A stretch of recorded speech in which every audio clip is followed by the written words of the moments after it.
Kaloy, gising. Ay, ano ka ba, Ben? Maaga pa. Inaantok pa yung tao eh. Sira ka ba? Nagbabantay tayo, nakalimutan mo na? Ay, oo nga pala. Akala ko nasa bahay lang ako eh. Huwag kang maingay, Kaloy. Nandiyan na sila. Sino? Yung magnanakaw? Hindi, Kaloy. Ang mga aswang.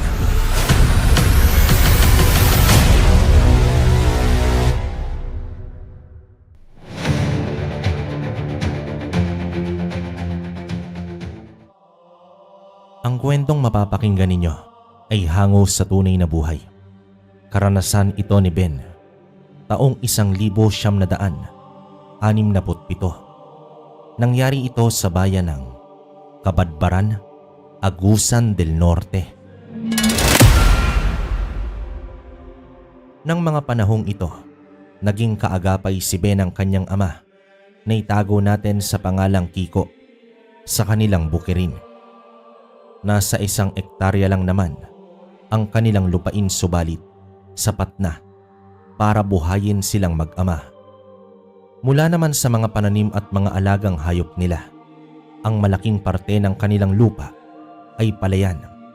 Sinadyayo ng tatay ni Ben para kahit papaano ay may imbak silang bigas tuwing sumasapit ang anihan. Samantalang ang ibang bahagi naman ng kanilang lupa ay tinamnan nila ng nyog at ilang mga gulay. Liban nga sa kanilang mga pananim, ay may mga alaga rin silang mga manok at baboy. At dahil nag-iisang anak itong si Ben, ay siya lang ang laging naaasahan ng tatay Kiko niya sa mga pananim at mga alagang hayop nila. Ben, kapag magpapakain ka mamaya at maglilinis ng kulungan ng baboy, dalhin mo na rin yung kalabaw. Mayayabong kasi ang mga damo roon, kaya roon mo ipastol. Sige po, Itay. Tapusin ko lang po itong kahoy na sinisib ako. O sige anak, maiwan na muna kita.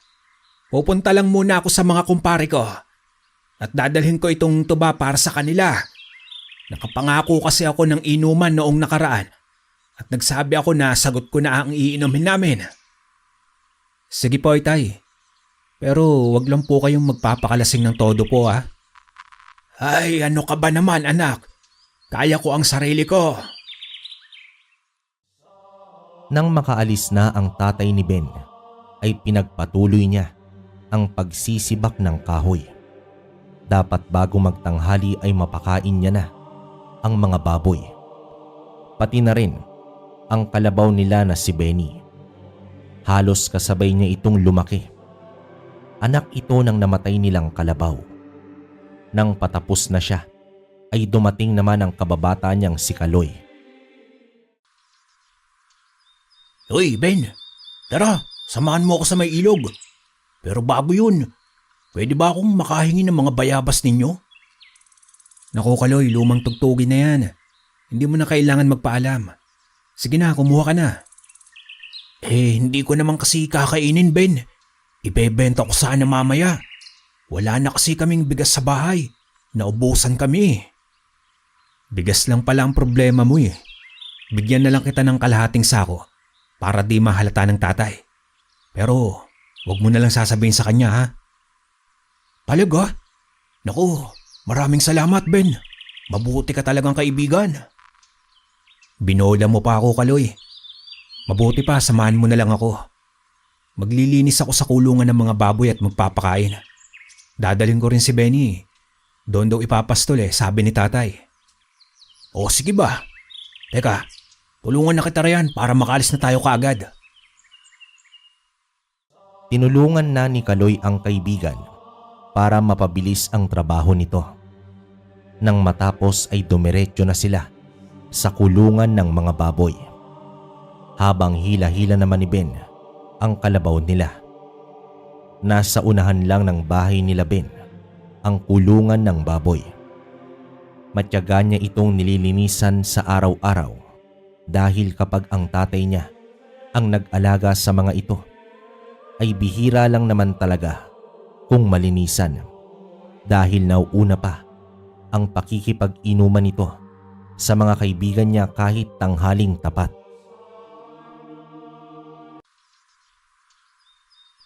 Ang laki na talaga ni Benny, no, Ben? Pinangalan mo pa talaga yung kalabaw sa pangalan mo. Sabi kasi ni tatay nung bata ako, naregalo niya sa akin yung kalabaw. Di ba nga siya ang ginagawa nating sasakyan noong bata pa tayo? Oo nga eh. Grabe ang bilis ng panahon, no? Pero kung hindi lang namatay ang nanay ni Benny, dalawa na sana ang kalabaw niyo ngayon. Oo nga sana eh. Teka Ben, di ba banda rito lang nilibing ng tatay mo yon? Oo Kaloy. Bakit? May problema ba? Wala naman Ben. Pero nagiging mutya raw kadalasan ng ngipin ng namatay na kalabaw kapag ilang taon nang nakalibing. Napailing na lang si Ben. Marami talagang paniniwala sa bayan nila. Pero ang lahat ng yon ay hindi pinaniniwalaan ni Ben hanggat hindi mismo nakikita ng kanyang dalawang mata. Pagkatapos pakainin ni Ben ang mga baboy at linisin ang kulungan ng mga ito, ay itinali na lamang niya ang kalabaw niyang si Benny sa puno ng mangga. Inaya kasi siya ni Kaloy na maligo sa ilog pagkatapos at sumama naman siya rito nang matapos ang lahat ng mga gawain niya. Ayos! Ang sarap talagang magtampisaw rito sa ilog kapag sobrang init, Ben. Oo nga eh. Nga pala, Ben, nabalitaan niyo na ba yung nangyari sa mga alagang kambing at manok nila Mang Oscar?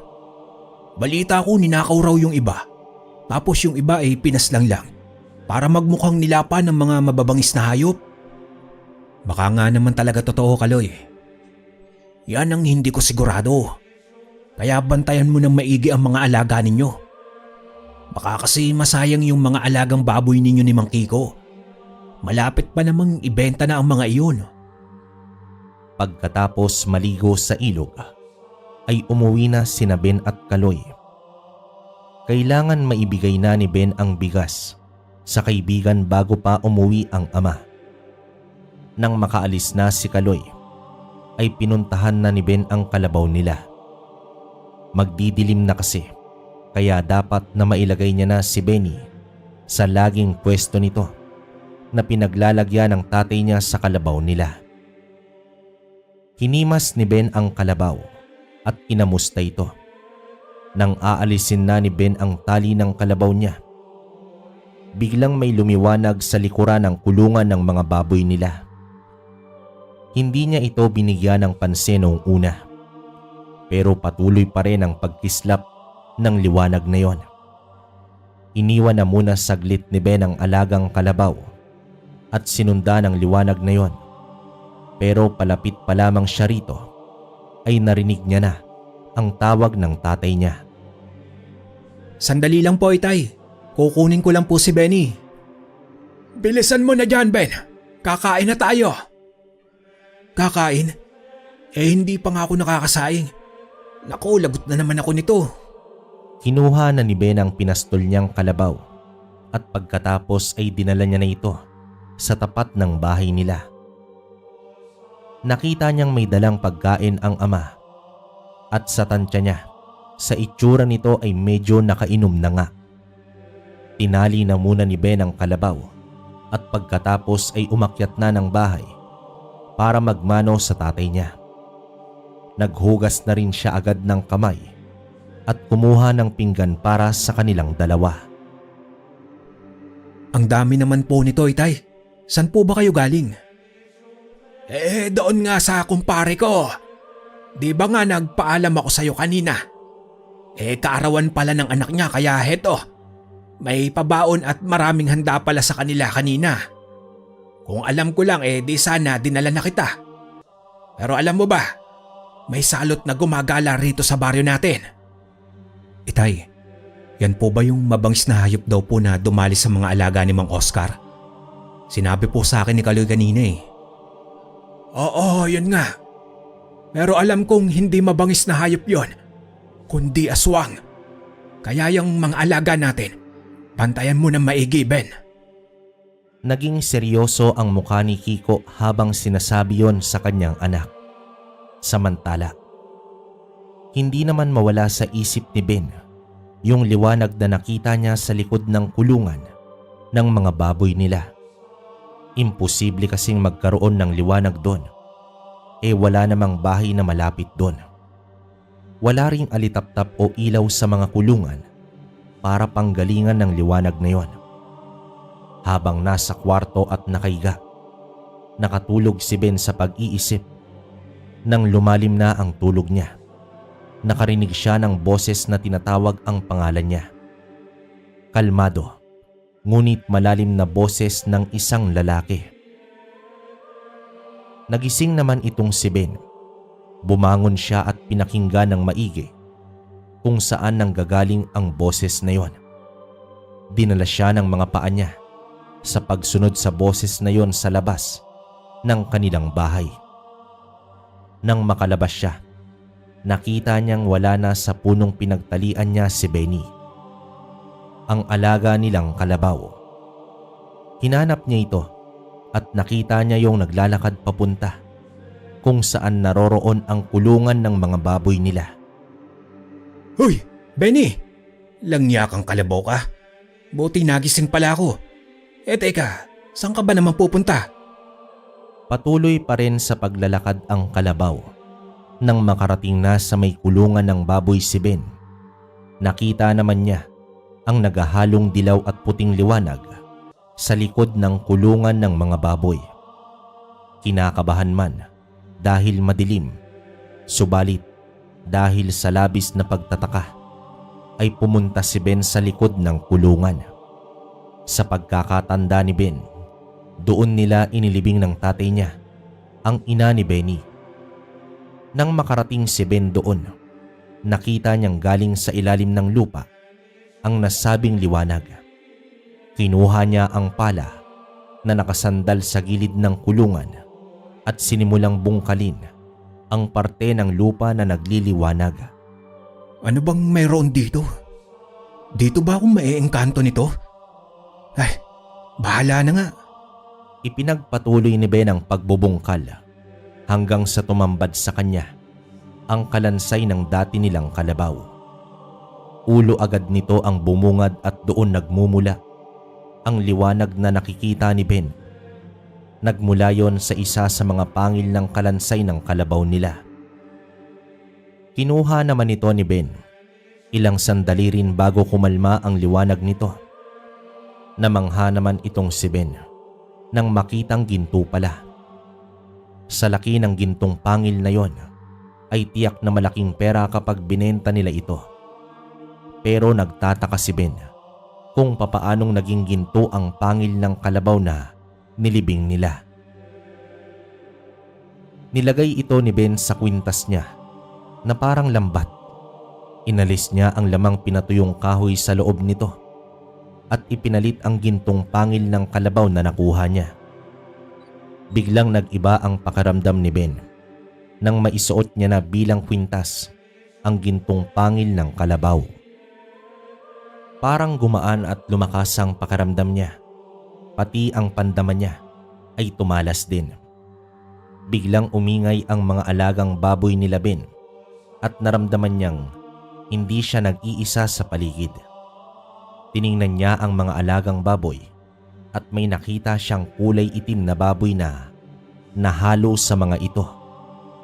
Bagay na ipinagtataka niya. Dahil wala naman silang alagang itim na baboy, tinaboy niya ito at nabigla siya nang biglang magpalit ito ng anyo at naging isang tao na may nakakatakot na itsura at matatalas na ang mga pangil. Alam niya agad na aswang yon. Sinubukan niya itong sugurin pero umalis ito. Kinabukasan ay sinabi niya ito sa tatay niya habang nag-aagahan sila. Hindi mabangis na hayop ang pumaslang sa mga alaga ni Mang Oscar, Itay. Aswang po. Aswang? Paano mo naman nasabi, anak? Dahil kamuntikan na ang mga alagang baboy po natin kagabi. Ano bang kamunti ka na ang mga alagang baboy natin, Ben? Kagabi po kasi, Tay. Nagising ako dahil parang may tumatawag po sa akin. Paglabas ko, nakawala na si Benny at pumunta sa likuran ng kulungan ng mga baboy. Umupo po siya sa nilibingan mo sa nanay niya. Nagliliwanag po kasi ron dahil dito. Tinuro ni Ben ang suot niyang gintong pangil ng kalabaw. Napatigil sa pagkain ang ama niya at hinawakan ang kwintas na suot niya.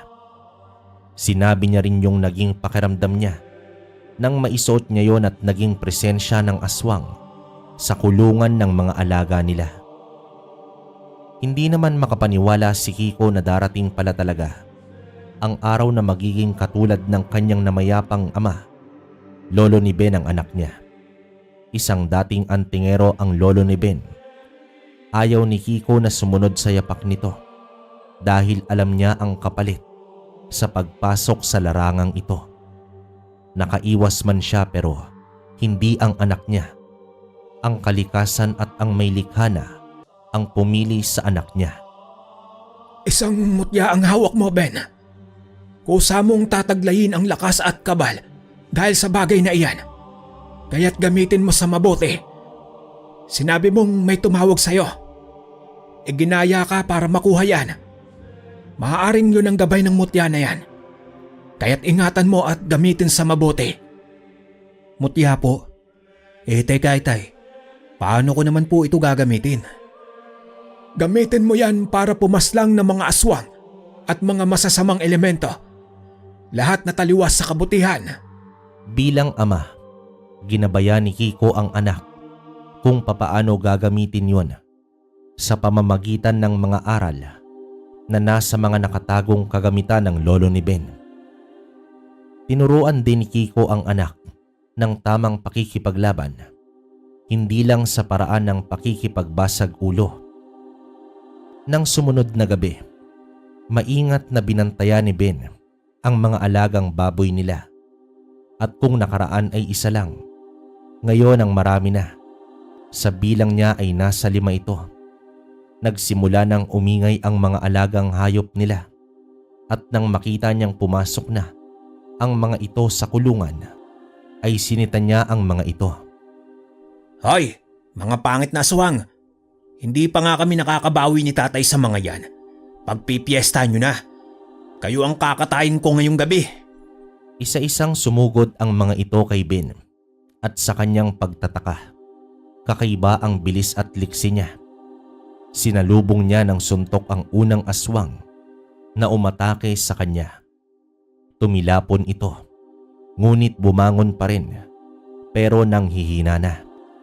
Sumugod naman ang iba at may isang nakalmot siya sa likod, pero hindi yon naglikha ng sugat sa kanya. Tila hindi bumaon ang kuko nito.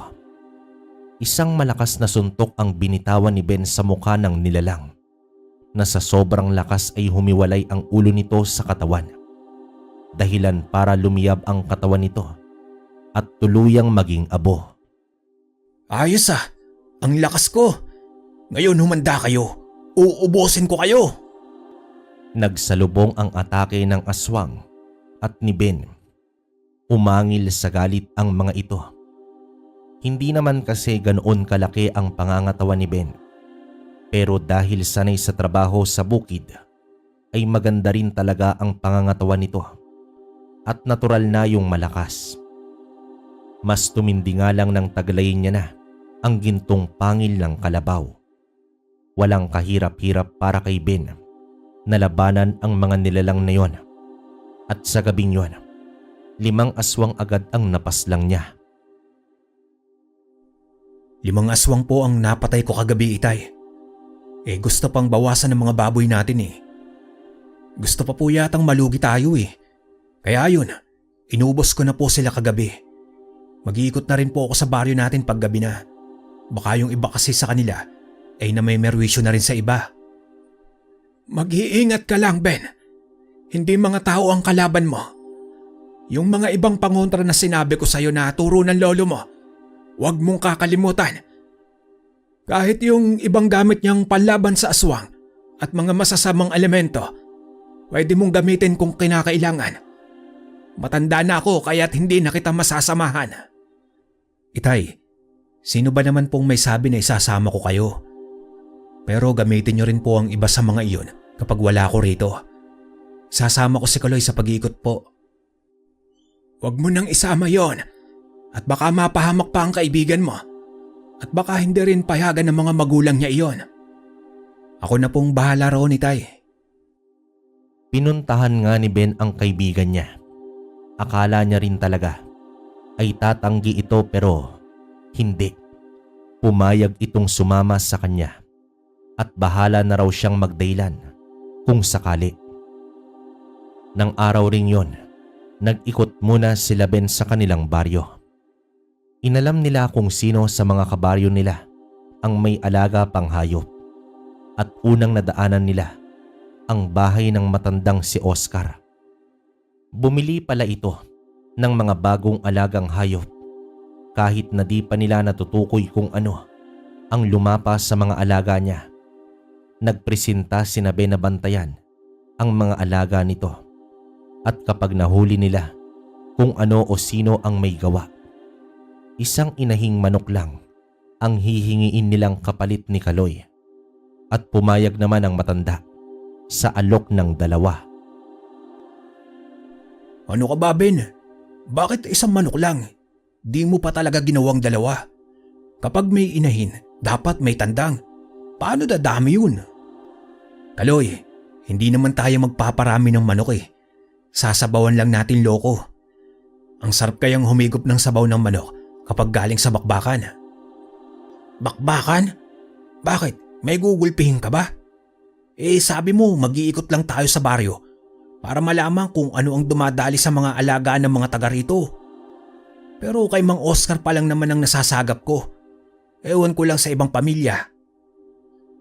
Kasi Kaloy, kapag nahuli natin kung ano o sino man yun, bugbugin natin kaagad. Niloloko lang ni Ben ang kaibigan.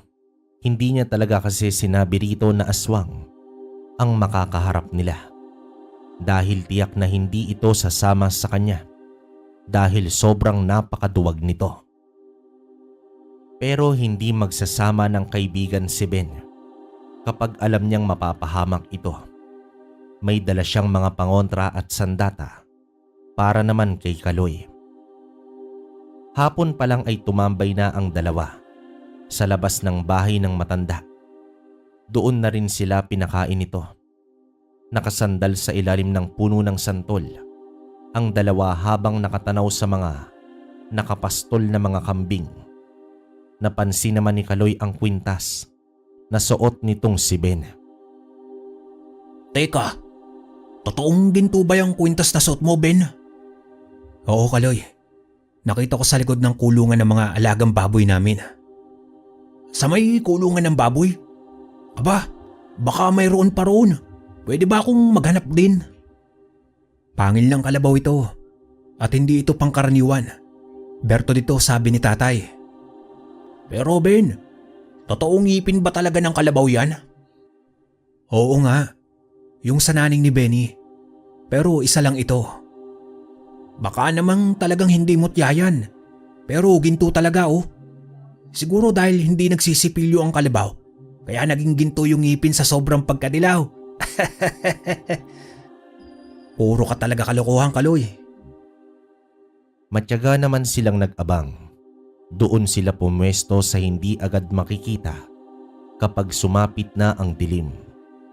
Sa kanilang paghihintay ay inabot na sila ng antok. Sa kanilang 2, si Kaloy ang parang mantika kung matulog. Napakahirap gisingin. Maya-maya pa, napadilat ng mata itong si Ben. Lumiwanag ang ngipin na nasa ilalim ng kanyang damit. Narinig niya na may kumakaluskos sa paligid. Gayon din ang mga yabag at bahagyang mga pag-angil sa paligid. Dito na ginising ni Ben itong si Kaloy. Kaloy, gising. Ay, ano ka ba, Ben? Maaga pa. Inaantok pa yung tao eh. Sira ka ba? Nagbabantay tayo, nakalimutan mo na? Ay, oo nga pala. Akala ko nasa bahay lang ako eh. Huwag kang maingay, Kaloy. Nandyan na sila. Sino? Yung magnanakaw? Hindi, Kaloy. Ang mga aswang. Nagulat naman itong si Kaloy sa sinabi ni Ben at ilang sandali pa nga. Nagsiiyakan na ang mga kambing. Pero bago pa man makalapa ang mga aswang, pinigilan na sila ni Ben. Sinigawan niya ang mga ito. Pero sa halip na magpulasan ay nanatili ang mga ito. Tinitigan ni Ben ang mga aswang. Pinakikiramdaman ang susunod na ikikilos ng mga ito. Ang kakapal din talaga ng mga mukha ninyo. Naubos niyo na lahat ang mga alaga ng matanda ng nakaraan. Sesegunda pa talaga kayo. Ben, sino ba ang kausap mo? Teka, ano ang mga yan? Nakakatakot ang mga itsura. Sus Mariosep, ang dami pa nila. Mga aswang nga kasi. Kunin mo yung parang latigo sa supot na dala ko. Buntot pagi yun. Pati yung asing kunin mo, Kaloy. Proteksyonan mo yun. Pero, kunin mo na, Kaloy. Agad na kinuha ni Kaloy ang lalagyan ni Ben. Ngunit bago pa man siya makalapit, isang aswang na agad ang humarang sa kanya. Akma naman siyang kakalmutin nito.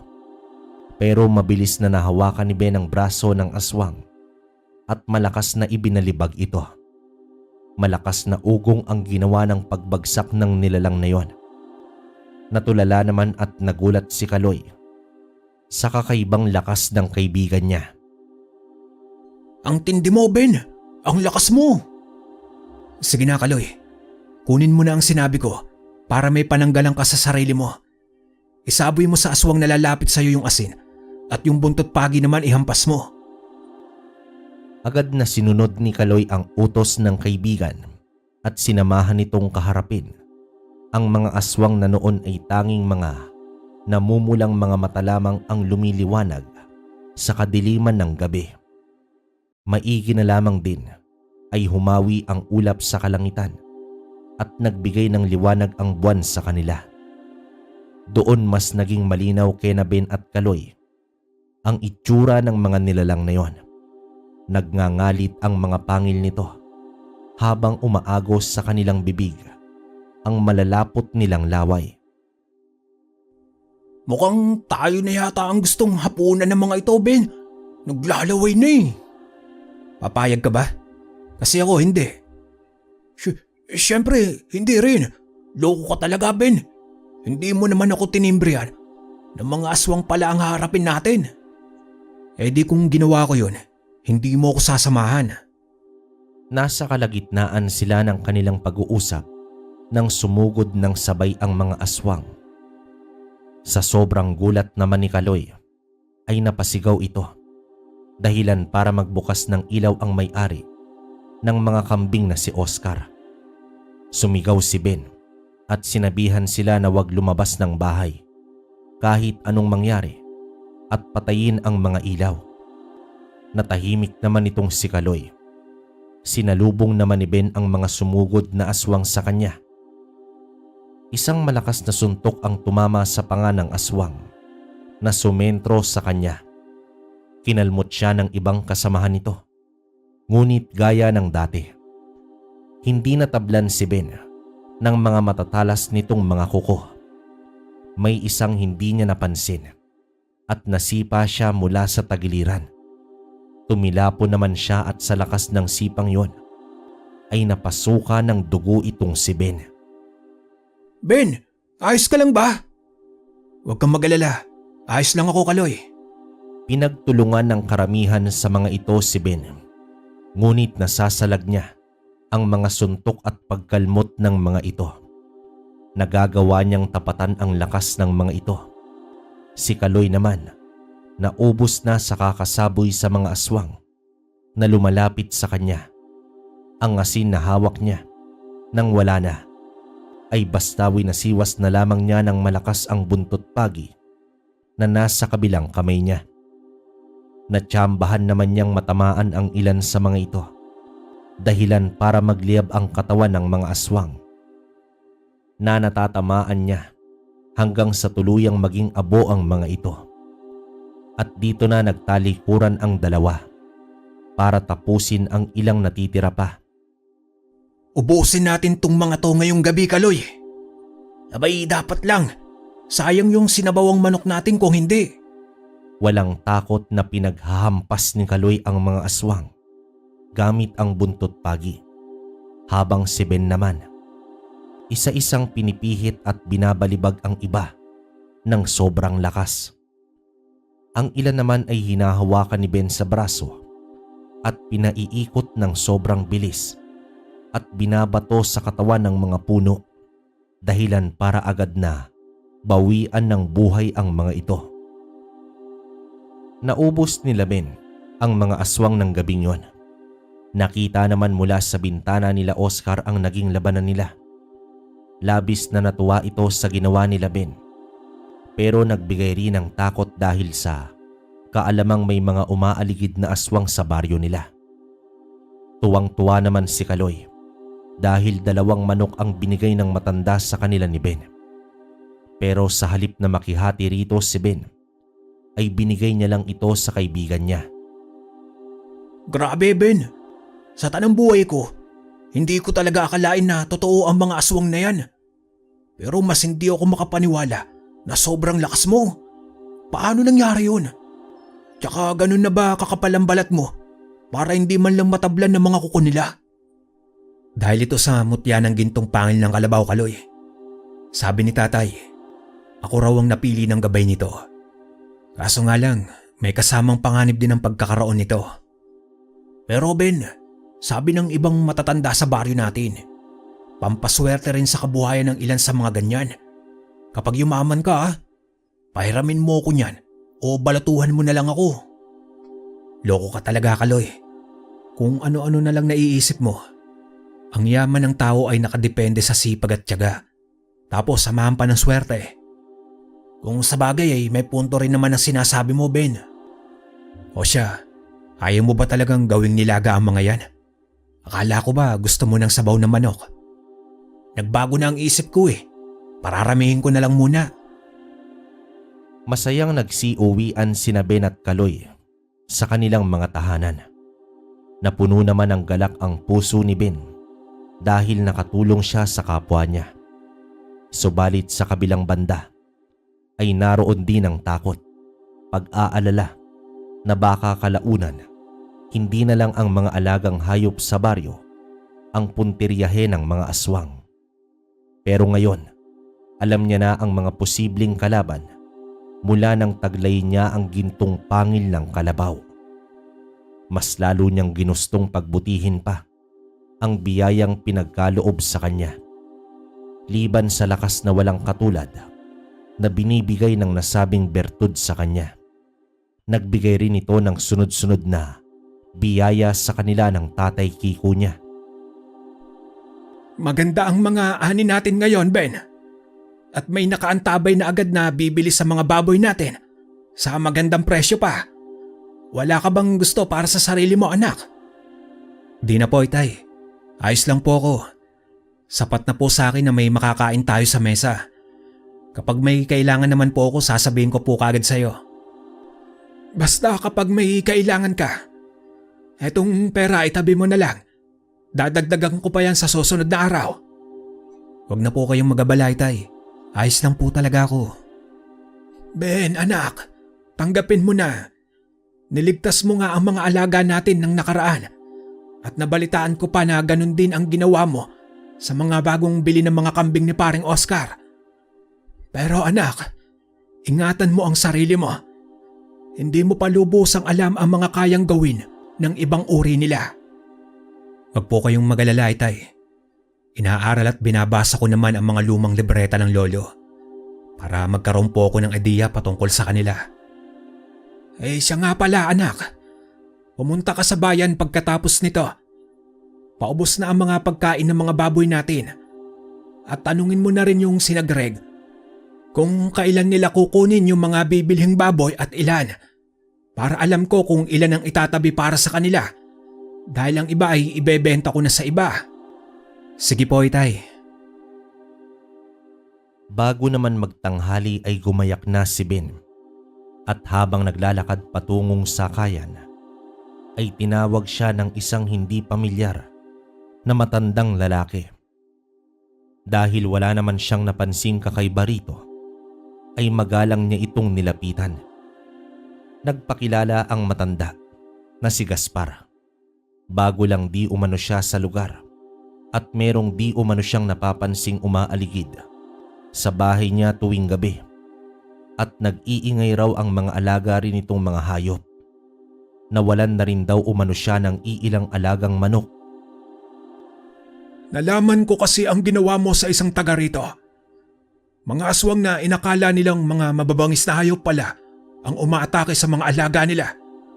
Baka kasi ganoon din dito sa akin. Baka matulungan mo rin ako, iho. Sige po, Manong. Tatapusin ko lang ang mga iniutos po sa akin ni tatay at isasama ko rin ang kaibigan ko. Maaari bang ikaw na lang ang bumalik dito? Pasensya ka na, iho, pero mukhang mas mapagkakatiwalaan ka pa kaysa roon sa kaibigan mo. Kilala niyo po si Kaloy? Yun ba ang pangalan niya? Nakita kasi kitang may kasama na kaidaran mo lang din. Sa hinuha ko, yun ang kaibigan na tinutukoy mo. Opo. Sige po, Mang Gaspar, babalik na lang po ako. Sige, iho. Mag-iingat ka. Naglakad pa diretso si Ben papuntang sakayan. Bahagya naman siyang lumingon sa matanda at nakita niya itong nakatanaw pa rin sa kanya. Hindi niya maipaliwanag pero may kakaiba talaga sa matandang yon. Sa pakiramdam niya, umiling na lang itong si Ben at tinawanan ng sarili dahil baka nadadala lang siya nang nangyari noong nakaraang araw. Nang nasa may sakaya na siya, ay nakita niya ang kaibigang si Kaloy. Ben, saan ka? Nandito lang, Kaloy. May inutos lang sa akin si tatay. Tara, samahan na kita. Sige ba? Kaloy, kilala mo ba yung si Mang Gaspar? Sino naman yun? Mga 2 bahay bago kay na Mang Oscar. Humihingi ng tulong at may umaaligid daw sa bahay nila tuwing gabi eh. Hindi ka naman tanod o pulis ah. Pero teka, may bayad daw ba? Kung meron, isama mo ko, Ben, para makadilihensya man lang. Kaya lang, Kaloy, ako lang daw ang gusto niyang pumunta sa kanila. Kaya parang may kakaiba talaga sa kanya. Napaisip din si Kaloy kung sino ba ang Gaspar na tinutukoy ng kaibigang si Ben. At dahil nga di nila ito kilala, napagkasunduan nilang gumawa ng plano para silang dalawa ang umalam kung may umaaligid ba talaga sa bahay ng matanda na tila bago lang sa baryo nila. Nang makarating na ng sentro ay unang pinuntahan nila Ben ang bibili ng mga baboy nila. Nang matiyak na ni Ben ang bilang ng bibilihin nito, ay saka pa lamang sila bumili ni Kaloy ng mga pagkain ng baboy. Grabe, Ben. Mukhang tiba-tiba kayo ng tatay mo ah. Parang totoo nga talaga na may dala ring swerte ang mutya mo. Kaloy, lahat yan ay dahil sa sipag at diskarte. Kahit meron ito pero kung hindi ka rin naman kikilos, ay di wala rin. Teka. Ikaw ba talaga si Ben? Para ka namang si Mang Kiko magsalita ah. Ang lalim eh. Sira, tara kain muna tayo. Libre kita. Kaya ikaw talaga ang pinili kong kaibigan eh. Hindi ako magugutom. Sumaglit muna sila sa isang kainan. Tanghali na rin kasi at aabutin pa ng 2 oras bago sila makabalik sa baryo nila. Pagkatapos naman kumain, ay bumiyahe na silang pauwi sa baryo nila.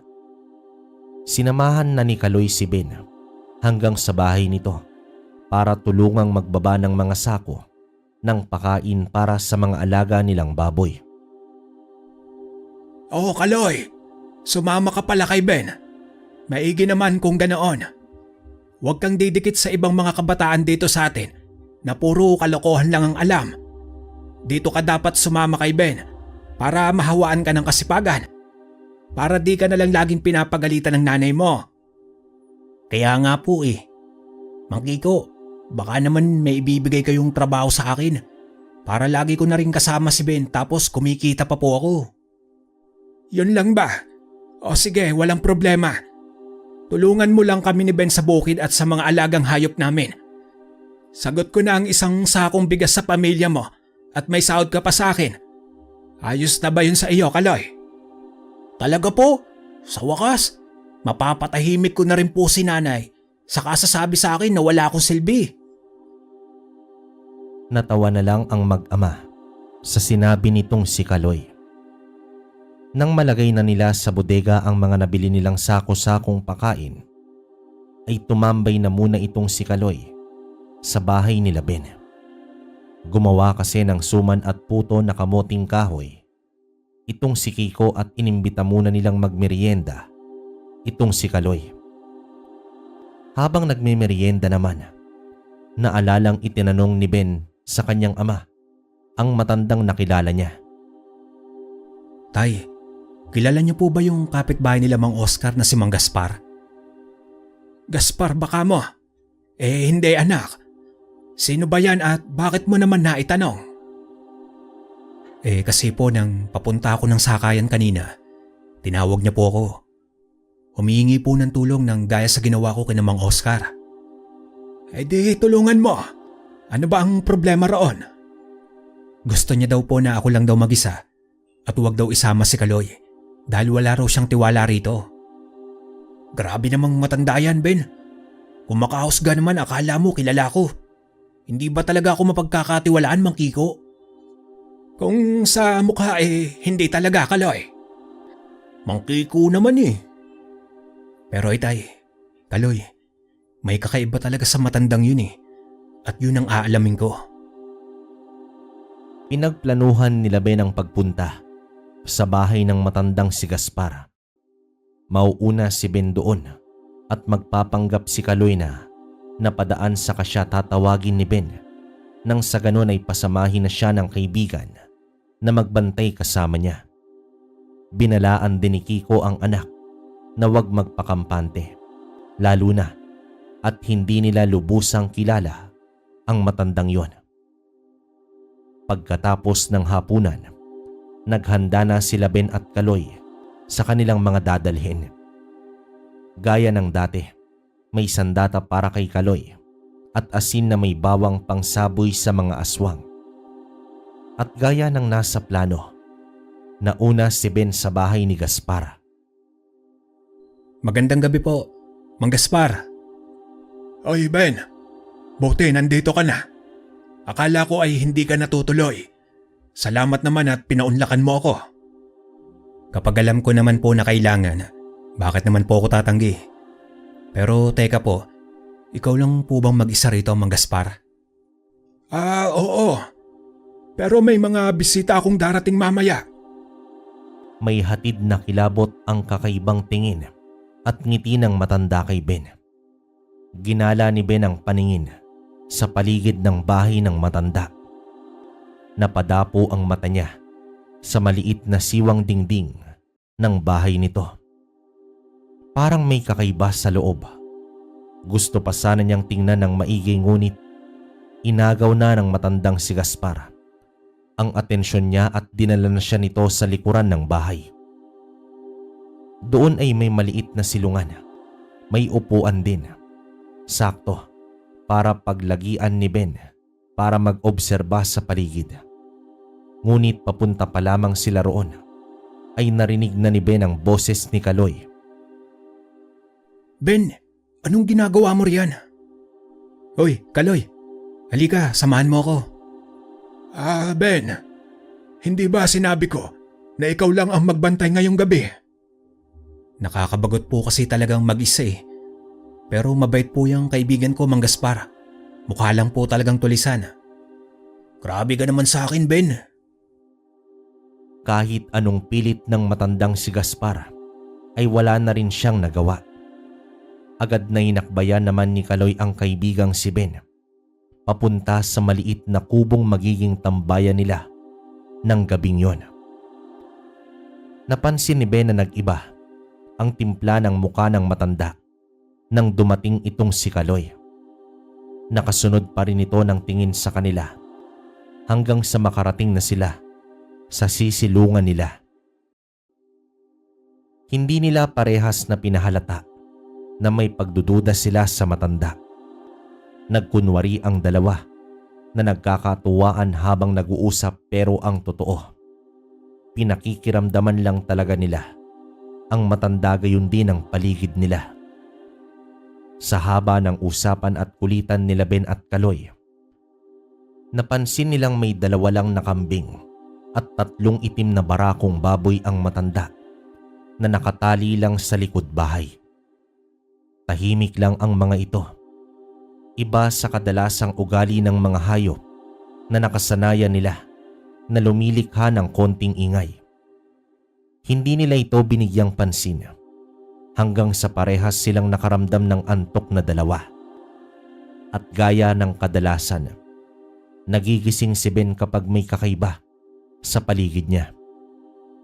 Hindi niya muna dinilat ang mga mata, ngunit nang parang naglikha na ng tila nakakapasok na init ang mutyang tangan niya sa kanyang leeg, doon na siya napabalikwas.